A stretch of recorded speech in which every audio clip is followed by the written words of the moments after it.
And then I guess so. Moving on, the next big story of this week. So I think in the news recently, there's been a lot, or not in the news, maybe in games generally, there's been a lot of open world games coming out.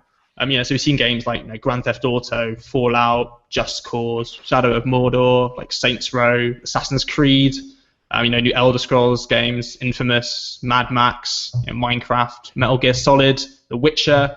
We've got No Man's Sky coming out. We've had Elite Dangerous, Far Cry this year. So with a lot of all these games coming out, the one thing that doesn't prop up really is EA haven't done any of these kind of games. They're one of the largest game developers, and a lot of these games now are breaking records and are doing very well. So you can see why it would be very appealing for these kind of studios to go into this. So EA Studios vice president, who's Patrick Soderlund, he said in October that they want to start making gigantic action games alongside sort of like Assassin's Creed, Batman's, and Grand Theft Auto. And another comment from their chief financial officer, who said, we've never really operated in the largest genre of gaming, and that's action genre. That's the Assassin's Creed style game, a more open world, more single player versus multiplayer. It's not been an area that we've operated in, and we've recently hired Jade Raymond, who is behind the Assassin's Creed franchise for Ubisoft, and she's going to be working with them for a studio they've built, creating a new one of these games in Montreal.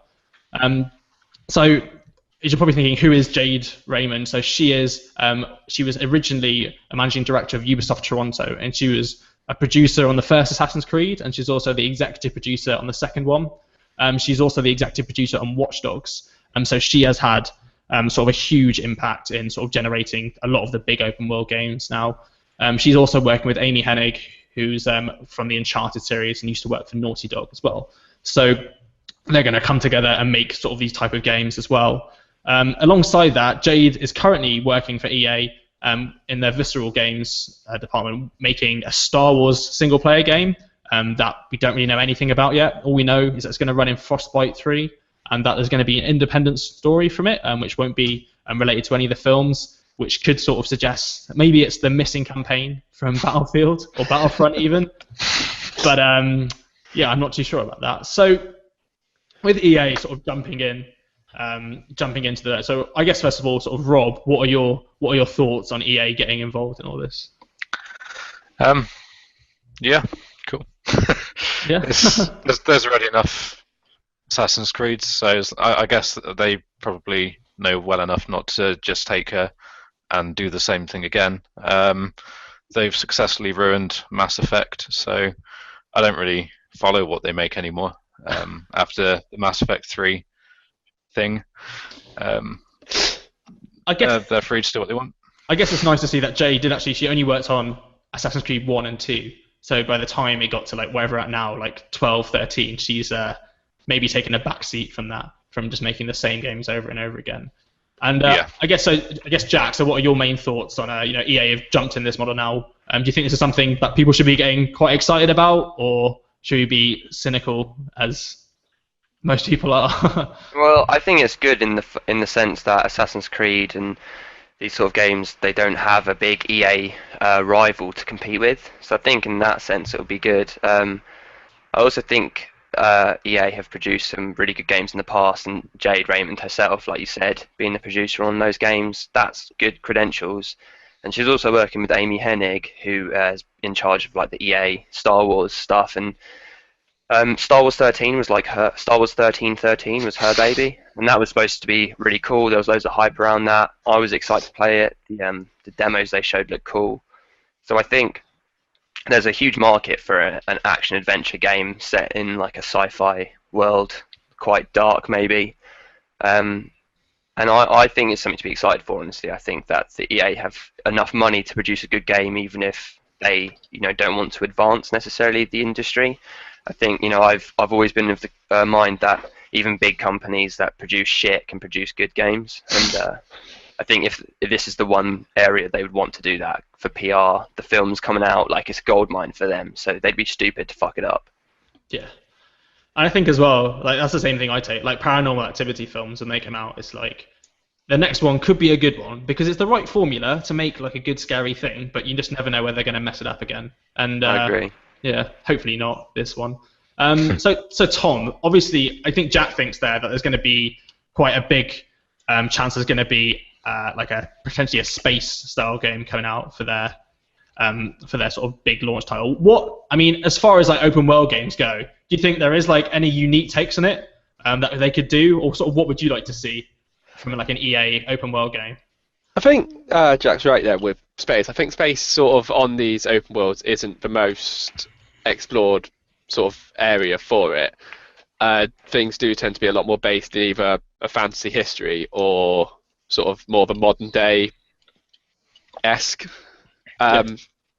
style. So I think space would be quite a good and new one for them to explore and use and build their story and stuff around that. Yeah, I think Jade as well. She did actually work on Watch Dogs as well. If anyone played that, which I played, I enjoyed. I thought it was terrible. What? It was alright. There was nothing to do. Well, you could get the giant spider and have like digital trips and stuff. That's pretty cool, I thought. Yeah, but it was also pointless. It was just running around and getting in cars and then getting out of them and then fighting 6 people and then it was like you did it. I like the way that you didn't actually have to go in buildings a lot of the time, and you could just sort of sit there and you just follow the cameras through and then decide how to take out people. Because yeah, you could hack stuff through cameras and stuff. And play the game even less by just watching random people. I thought they really tried to do it well, but I was gonna say I quite enjoyed the game. I quite enjoyed trying to find out how to complete like all the missions without ever firing a shot. Even going in the building, because most of the missions you can complete without being anywhere near the building, which I thought was quite a cool way of doing it. Where okay, you can get your big guns and go in, but like standing back, hacking a camera to hack another camera to hack a door to hack another camera, and work your way through this strategically, I thought myself was a lot of fun. Mm-hmm. I think, and I guess with that then, I mean, as a space open world, did anyone play Bounty Hunter when that was out on PlayStation 2 like years ago? What, the Star Wars? Yeah. Yeah. That was like almost open world, but no, it's different levels, wasn't it? But it felt there were some levels where you'd have to walk around, and you wouldn't be able to you'd have to find someone. So that was sort of open worldy, but it wasn't proper open world, I think. But that was always one of the games I quite liked as well. There's not much you can do really with a take an open world. I mean, Rockstar did Red Dead Redemption, so that was pretty good. They haven't made another cowboy game yet, have they? No, Red Dead Redemption was the last one. Yeah. I believe there's rumours of a new one in development, but it's all rumours. They make another Red Dead Redemption, that'd be pretty cool. Yeah. Like I said, it is all rumours and stuff. There's not anything officially confirmed by them, as far as I'm aware. Is anyone here like a bit worried? I mean because open world games, they're still fun. Do you think even if it wasn't the most original thing in the world, do you think there's a chance that this could just be like a really bad money making kind of game and they're just jumping in just for the hell of it, or do you think there's a chance it could be quite bad, or that it's going to be what are your thoughts? Do you think anyone? I think it could be pretty good. Okay, I know EA have this sort of habit of taking games and destroying them. To put it quite bluntly, but yeah. I don't like it's Brutally, got horribly destroying games that have done very well. Yeah, but I don't know. They seem to be all right with their own IPs. Yeah. So potentially, because this is their own IP, okay, it is probably very much a money maker. It's why they're jumping on this bandwagon of these action games are selling hugely at the moment. We need to get in on that and make our own. But it's their own IP, so potentially it means it might be all right. Yeah. We don't know it's going to be open world either. The Uncharted 4, this Uncharted series is an action series, really popular, and that's more narrative based than open world exploration. I know you can sort of go through the levels a bit differently, but most of the time it's sort of going down a pathway, so we don't know that it's going to fall into the trap of just standard open world games, and as it's a Star Wars game, you would expect there to be a strong narrative core.